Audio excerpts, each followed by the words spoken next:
ರಾತ್ರಿ ಒಂದು ನಿರ್ಜನ ರಸ್ತೆ. ಆ ರಸ್ತೆ ತುಂಬಾ ಹಿಮ ಬಿದ್ದಿರುತ್ತೆ. ಆ ರಸ್ತೆಯಲ್ಲಿ ಒಂದು ಹುಡುಗಿ ಕಾರ್ನ ಡ್ರೈವ್ ಮಾಡ್ಕೊಂಡು ಹೋಗ್ತಾ ಇದ್ದಾಳೆ. ಸಡನ್ ಆಗಿ ಆ ಕಾರಿನ ಟೈರ್ ಪಂಚರ್ ಆಗುತ್ತೆ. ಅವಾಗ ಆ ಹುಡುಗಿ ತನ್ನ ಬಾಯ್ ಫ್ರೆಂಡ್ ಆದ ಕಿಮ್ಸುಗೆ ಕಾಲ್ ಮಾಡ್ತಾಳೆ. ಅವಳು ಮಾತನಾಡ್ತಾ ಇರ್ಬೇಕಾದ್ರೆ ಅಲ್ಲಿಗೆ ಒಂದು ಶಾಲಾ ವ್ಯಾನ್ ಬರುತ್ತೆ. ಅದರಿಂದ ಒಬ್ಬ ವ್ಯಕ್ತಿ ಇಳಿದು ಏನಾಯ್ತು ಅಂತ ಆ ಹುಡುಗಿಗೆ ಕೇಳ್ತಾನೆ. ಆ ಹುಡುಗಿ ತನ್ನ ಕಾರಿನ ಟೈರ್ ಪಂಚರ್ ಆಗಿದೆ ಅಂತ ಹೇಳ್ತಾಳೆ. ಹಾಗೂ ಈಗಾಗ್ಲೇ ನಾನು ಹೆಲ್ಪ್ಗೆ ಕಾಲ್ ಮಾಡಿದೀನಿ ಅಂತ ಹೇಳ್ತಾಳೆ. ಆದ್ರೆ ಆ ವ್ಯಕ್ತಿ, ಹಿಮ ಬೀಳ್ತಾ ಇದೆ, ಅವ್ರು ಬರೋದಕ್ಕೆ ಸಮಯ ಆಗ್ಬೋದು, ನಾನೇ ನೋಡ್ತೀನಿ ರೀ ಅಂತ ಹೇಳ್ತಾನೆ. ಇದನ್ನೆಲ್ಲ ಕಿಮ್ಸು ಕೇಳಿಸ್ಕೊಂತಾ ಇರ್ತಾನೆ. ಹಾಗೂ ಅವನಿಗೆ ಯಾಕೋ ಇದು ಸರಿ ಇಲ್ಲ ಅಂತ ಅನ್ಸೋಕೆ ಶುರು ಆಗುತ್ತೆ. ಆ ವ್ಯಕ್ತಿ ಟೈರ್ ನೋಡಿದ ನಂತರ ಇದು ಸಂಪೂರ್ಣ ಹಾಳಾಗೋಗಿದೆ ಅಂತ ಹೇಳ್ತಾನೆ. ಹುಡುಗಿ ಅವನಿಗೆ ಥ್ಯಾಂಕ್ಸ್ ಹೇಳಿ ಹೆಲ್ಪ್ಗೆ ಬರ್ತಾ ಇದ್ದಾರೆ ಅಂತ ಹೇಳ್ತಾಳೆ.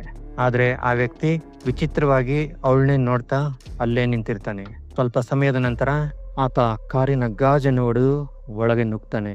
ಆ ಹುಡುಗಿನ ಗಂಭೀರವಾಗಿ ಗಾಯ ಮಾಡಿ ತನ್ನೊಂದಿಗೆ ಎಳ್ಕೊಂಡು ಹೋಗ್ತಾನೆ. ಆ ಹುಡುಗಿ ಕಣ್ ತೆರೆದು ನೋಡಿದಾಗ ಅವಳು ಒಂದು ಭಯಾನಕ ಜಾಗದಲ್ಲಿ ಬಂದಿಯಾಗಿರ್ತಾರೆ.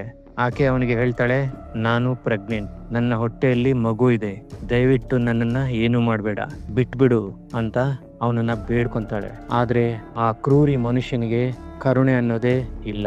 ಅವಳಷ್ಟು ಬೇಡ್ಕೊಂತ ಇದ್ರು ಅದನ್ನೇನು ಕೇರೆ ಮಾಡದೆ ಅವಳನ್ನ ಭಯಾನಕವಾಗಿ ಕೊಂದು ಬಿಡ್ತಾನೆ. ಮಾರನೇ ದಿನ ಪೊಲೀಸರಿಗೆ ಅವಳ ದೇಹ ತುಂಡುಗಳಾಗಿ ಸಿಗುತ್ತೆ. ಆ ಹುಡುಗಿಯ ತಂದೆ 30 ವರ್ಷಗಳಿಂದ ಡಿಟೆಕ್ಟಿವ್ ಆಗಿರ್ತಾನೆ. ಅಷ್ಟು ವರ್ಷಗಳಲ್ಲಿ ಎಷ್ಟೆಲ್ಲ ಕ್ರೈಮ್ಗಳನ್ನ ಎದುರಿಸಿದ್ರು ತನ್ನ ಮಗಳನ್ನ ಮಾತ್ರ ಉಳ್ಸಕ್ಕೆ ಆಗ್ಲಿಲ್ವಲ್ಲ ಅನ್ನೋ ಬೇಜಾರಲ್ಲಿ ಅವನು ಕುಸಿದು ಬೀಳ್ತಾನೆ. ಅವಳ boy friend ಕಿಮ್ಸು national security ಏಜೆನ್ಸಿಯಲ್ಲಿ agent ಆಗಿರ್ತಾನೆ. ತನ್ನ ಪ್ರಿಯತಮೆಯ ಸಾವಿನಿಂದ ಸಂಪೂರ್ಣವಾಗಿ ಕುಗ್ಗಿ ಹೋಗಿರ್ತಾನೆ. ಆದ್ರೆ ಅವನು ಅಳೋದಿಲ್ಲ. ಅವನಲ್ಲಿ ಒಂದು ಭಯಾನಕ ಪ್ರತೀಕಾರ ಹುಟ್ಕೊಳ್ಳುತ್ತೆ. ಅವನು ಕೆಲಸದಿಂದ 2 ವಾರ ರಜೆ ತೆಗೆದುಕೊಳ್ತಾನೆ. ತನ್ನ ಒಬ್ಬ ಸಹೋದ್ಯೋಗಿಯಿಂದ ಒಂದು ಟ್ರ್ಯಾಕಿಂಗ್ ಕ್ಯಾಪ್ಸುಲ್ ಅನ್ನ ಪಡ್ಕೊಳ್ತಾನೆ. ಆ ಕ್ಯಾಪ್ಸುಲ್ ಯಾರ ಬಳಿ ಇದ್ರೂ ಅವರ ಲೊಕೇಶನ್ ಹಾಗೂ ಮಾತುಗಳನ್ನ ಮೊಬೈಲ್ ಮೂಲಕ ಕೇಳಬಹುದು. ಹುಡುಗಿಯ ತಂದೆ ಇದೇ ರೀತಿಯ ಹಳೆಯ 4 ಶಂಕಿತರ ವಿವರಗಳನ್ನು ಅವನಿಗೆ ಕೊಡ್ತಾನೆ. ಕಿಮ್ಸು ಒಬ್ಬೊಬ್ಬರನ್ನು ಹುಡುಕೋಕೆ ಸ್ಟಾರ್ಟ್ ಮಾಡ್ತಾನೆ. ಅದರಲ್ಲಿ 2 ಭೀಕರವಾಗಿ ಹಿಂಸಿಸ್ತಾನೆ. ಆದ್ರೆ ಅವರು ನಿಜವಾದ ಕೊಲೆಗಾರರಲ್ಲ. ಅದಾದ ಮೇಲೆ ಅವನು 3ನೇ ಸಸ್ಪೆಕ್ಟ್ ಮನೆ ಹತ್ರ ಹೋಗ್ತಾನೆ. ಅಲ್ಲಿ ಮಹಿಳೆಯರ ಹಲವಾರು ವಸ್ತುಗಳು ಸಿಗ್ತವೆ. ಇನ್ನೂ ಸ್ವಲ್ಪ ಹುಡುಕಿದಾಗ ಅವನಿಗೆ ಒಂದು ಉಂಗುರ ಸಿಗುತ್ತೆ. ಅದು ತನ್ನ ಹುಡುಗಿಗೆ ಅವನು ಕೊಟ್ಟ ಉಂಗುರ. ಅದನ್ನು ನೋಡಿದ ತಕ್ಷಣ ಕಿಮ್ಸು ಕುಸಿದು ಬೀಳ್ತಾನೆ. ಅವನ ಹುಡುಗಿಯನ್ನು ಕೊಂದ ಮನೆ, ಇದೇ ನಿಜವಾದ ರಾಕ್ಷಸನ ಮನೆ. ಆ ಕೊಲೆಗಾರನ ಹೆಸರು ಕಿಮ್ ಚುಲ್. ಅವನು ಒಬ್ಬ ಸೈಕೋ ಕಿಲ್ಲರ್. ಮಹಿಳೆಯರನ್ನ ಕ್ರೂರವಾಗಿ ಕೊಲ್ಲುವುದರಲ್ಲಿ ಆನಂದ ಪಡೆಯೋ ಒಬ್ಬ ರಾಕ್ಷಸ. ಒಂದು ರಾತ್ರಿ ಅವನು ಮತ್ತೊಬ್ಬ ಹುಡುಗಿನ ಅವಳ ಮೇಲೆ ದೌರ್ಜನ್ಯ ಮಾಡಲು ಯತ್ನ ಮಾಡ್ತಿರ್ಬೇಕಾದ್ರೆ ಅಚಾನಕ್ ಆಗಿ ಹಿಂದೆ ಒಂದು ಶಬ್ದ ಬರುತ್ತೆ. ಲೈಟ್ ಆನ್ ಮಾಡಿದಾಗ ಎದುರುಗಡೆ ಕಿಮ್ಸು ನಿಂತಿರ್ತಾನೆ. ನೀನೊಬ್ನೇನಾ ಅಂತ ವಿಲನ್ ಕೇಳ್ತಾನೆ. ಹೀರೋ ಯಾವ ಉತ್ತರನೂ ಕೊಡೋದಿಲ್ಲ. ತಕ್ಷಣ ಕಿಮ್ಸು ಅವನ ಮೇಲೆ ದಾಳಿ ಮಾಡ್ತಾನೆ. ಭೀಕರ ಹೋರಾಟ. ಕೊನೆಗೆ ಕಿಮ್ ಅವನನ್ನ ನೆಲಕ್ಕುರುಳಿಸಿ ಕೊಲ್ಲೋ ಮತ್ತಿಗೆ ಹೊಡಿತಾನೆ. ಆದ್ರೆ ಕೊಲ್ಲೋದಿಲ್ಲ. ಅವನ ಬಾಯೊಳಗೆ ಟ್ರ್ಯಾಕಿಂಗ್ ಕ್ಯಾಪ್ಸುಲ್ ಹಾಕಿ ಜೀವಂತವಾಗಿ ಬಿಟ್ಬಿಡ್ತಾನೆ. ಇಲ್ಲಿಂದ ಆರಂಭವಾಗುತ್ತೆ ನಿಜವಾದ ಪ್ರತೀಕಾರ. ಸಾವಿಗಿಂತಲೂ ಭಯಾನಕವಾದ ಶಿಕ್ಷೆ. ಪ್ರತಿ ಬಾರಿ ವಿಲನ್ ತಪ್ಸ್ಕೊಂತಾನೆ. ಕಿಮ್ ಮತ್ತೆ ಅವನನ್ನ ಹಿಡಿತಾನೆ. ಪ್ರತಿ ಬಾರಿ ಅವನನ್ನ ಕೊಲ್ಲೋಷ್ಟರ ಮಟ್ಟಿಗೆ ಹಿಂಸಿಸ್ತಾನೆ. ಮತ್ತೆ ಬಿಡ್ತಾನೆ. ಅವನಿಗೆ ಸಾವು ಬೇಡ, ಅವನಿಗೆ ಭಯ ಬೇಕು, ನೋವು ಬೇಕು. ಅವನು ಇತರರಿಗೆ ಕೊಟ್ಟ ನರಕವನ್ನೇ ಅವನಿಗೆ ಕೊಡಬೇಕು ಅಂತ ಅವನು ಡಿಸೈಡ್ ಮಾಡ್ತಾನೆ. ಆದರೆ ಈ ಆಟದಲ್ಲಿ ಕಿಮ್ ಕೂಡ ತನ್ನ ಮಾನವೀಯತೆಯನ್ನು ಕಳ್ಕೊತಾನೆ.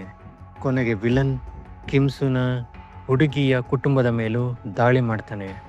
ಅವಳ ತಂದೆಯನ್ನ ಗಂಭೀರವಾಗಿ ಗಾಯ ಮಾಡ್ತಾನೆ. ಅವಳ ಸಹೋದರಿಯನ್ನ ಕೊಂದು ಬಿಡ್ತಾನೆ. ಇಲ್ಲಿ ಕಿಮ್ ಸಂಪೂರ್ಣವಾಗಿ ಕುಗ್ಗಿ ಹೋಗ್ತಾನೆ. ನಾನು ಅವನನ್ನು ಮೊದಲೇ ಕೊಂದಿದ್ರೆ ಇಷ್ಟೆಲ್ಲ ಆಗ್ತಾನೆ ಇರಲಿಲ್ಲ ಅಂತ ಪಶ್ಚಾತ್ತಾಪ ಪಡ್ತಾನೆ. ಕೊನೆಗೆ ವಿಲನ್ ಪೊಲೀಸರಿಗೆ ಸರೆಂಡರ್ ಆಗಲು ಪ್ರಯತ್ನ ಮಾಡ್ತಾನೆ. ಆದರೆ ಅದಕ್ಕೂ ಮುಂಚೆ ಕಿಮ್ ಅವನನ್ನು ಕಿಡ್ನ್ಯಾಪ್ ಮಾಡ್ತಾನೆ. ಅವನ ಹುಡುಗಿಯನ್ನು ಕೊಂದ ಅದೇ ಮನೆಯೊಳಗಡೆ ಅವನನ್ನು ಕೂಡಿ ಹಾಕ್ತಾನೆ. ಅಲ್ಲಿ ಒಂದು ಭಯಾನಕ ಸೆಟಪ್ ಮಾಡ್ತಾನೆ. ವಿಲನ್ನ ಕುತ್ತಿಗೆಯ ಮೇಲೊಂದು ದೊಡ್ಡ ಬ್ಲೇಡ್, ಬಾಯಿಯಲ್ಲಿ ಬಟ್ಟೆ ತುರುಕಿ ಕಟ್ಟಿ ಹಾಕ್ತಾನೆ. ಯಾರಾದರೂ ಬಾಗಿಲು ತೆರೆದರೆ ಕಟ್ಟಿರುವ ಬ್ಲೇಡ್ ನೇರವಾಗಿ ಅವನ ಕುತ್ತಿಗೆಗೆ ಬಿದ್ದು ಕುತ್ತಿಗೆ ತುಂಡಾಗುತ್ತೆ. ಆ ಥರ ಒಂದು ಸೆಟಪ್ ಮಾಡಿರ್ತಾನೆ. ಆಮೇಲೆ ಕಿಮ್ ಹೊರಗಡೆ ಹೋಗಿ ವಿಲನ್ನ ತಾಯಿ, ತಂದೆ ಮತ್ತು ಮಗನನ್ನ ಅಲ್ಲಿಗೆ ಕರೆಸ್ತಾನೆ. ಅವರು ಬಾಗಿಲು ತೆಗೆಯಲು ಪ್ರಯತ್ನ ಪಡ್ತಾರೆ. ಒಳಗಡೆ ವಿಲನ್ ತೆಗೆಬೇಡಿ ತೆಗೆಬೇಡಿ ಅಂತ ಕಿರ್ಚ್ತಾ ಇರ್ತಾನೆ.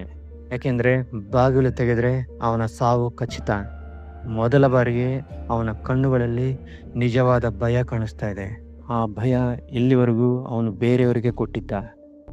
ಈಗ ಅದೇ ಭಯ, ಅದೇ ನರಕ ಅವನಿಗೆ ಬರ್ತಾ ಇದೆ. ಕೊನೆಗೆ ವಿಲನ್ನ ಫ್ಯಾಮಿಲಿಯವರು ಬಲವಾಗಿ ಬಾಗಿಲನ್ನು ನೂಕಿದಾಗ ಬ್ಲೇಡ್ ಕಟ್ಟಾಗಿ ಅವನ ಕುತ್ತಿಗೆ ಮೇಲೆ ಬಿದ್ದು ಕುತ್ತಿಗೆ ತುಂಡಾಗುತ್ತೆ. ಅಲ್ಲಿಗೆ ವಿಲನ್ನ ಅಂತ್ಯ. ಹೊರಗೆ ಕಿಮ್ಸು ನಿಂತಿರ್ತಾನೆ. ಇವೆಲ್ಲವನ್ನು ಕೇಳಿಸ್ಕೊತಾ ಇರ್ತಾನೆ. ಅವನ ಪ್ರತೀಕಾರ ಕಂಪ್ಲೀಟ್ ಆಗಿದೆ, ಆದರೆ ಅವನು ಗೆದ್ದಿಲ್ಲ. ಅವನು ತನ್ನ ಪ್ರೀತಿ, ತನ್ನ ಜೀವನ, ತನ್ನ ಮಾನವೀಯತೆ ಎಲ್ಲವನ್ನು ಕಳ್ಕೊಂಡಿದ್ದಾನೆ.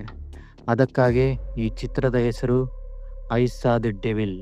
ಕೆಲವರಿಗೆ ಈ ಚಿತ್ರದಲ್ಲಿ ವಿಲನ್ನೇ ರಾಕ್ಷಸ ಅಂತ ಅನ್ಸುತ್ತೆ, ಆದರೆ ವಿಲನ್ನ ಕಣ್ಣುಗಳಲ್ಲಿ ಕಿಮ್ ಸಿವ್ನೇ ನಿಜವಾದ ಡೆವಿಲ್. ಈ ವಿಡಿಯೋ ನಿಮ್ಗೆ ಇಷ್ಟವಾಗಿದ್ರೆ ದಯವಿಟ್ಟು ಲೈಕ್ ಮಾಡಿ, ಕಮೆಂಟ್ ಮಾಡಿ, ಈ ಚಾನಲ್ನ ಸಬ್ಸ್ಕ್ರೈಬ್ ಮಾಡಿ. ನೆಕ್ಸ್ಟ್ ವಿಡಿಯೋದಲ್ಲಿ ಸಿಗೋಣ. Thank you.